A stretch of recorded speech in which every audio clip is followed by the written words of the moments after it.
আসসালামু আলাইকুম বন্ধুরা, আজকে আমি রান্না করব চিকেন নুডলস। সেটা তোমাদের সাথে শেয়ার করলাম। প্রথমে নুডলসটা সিদ্ধ করে ধুয়ে নিয়েছি। প্রথমে চুলাইতে একটা কড়াই বসিয়ে তেল দিয়ে দেব। তেলটা গরম হওয়ার পরে দিয়ে দেব পেঁয়াজ ও কাঁচা ঝাল দিয়ে ভালোভাবে ভেজে নেব। নাড়াচাড়া করে ভেজে লাল লাল হয়ে গেলে এখানে দিয়ে দেব এখন মাংসটা দিয়ে দেব। মাংসটা দিয়ে ভালোভাবে ভেজে নেব।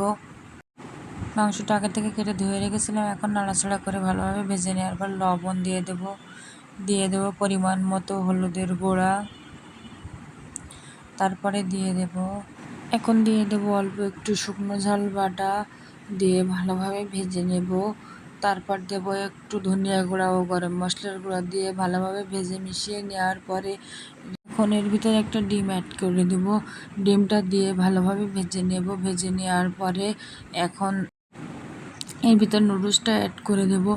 দিলে ভালোভাবে মিক্স করে নেব। মিক্স করে নেওয়ার হয়ে গিয়েছে আমার প্রায়। দেখুন ভালোভাবে মিক্স করে নেব। নাড়াচাড়া করে নুডলসটা ভালোভাবে ভেজে নেব। ভেজে নেওয়ার পরে দিয়ে দেব একটু নুডলসের মশলা দিয়ে ভালোভাবে ভেজে নুডলসটা এখন নামিয়ে নেব।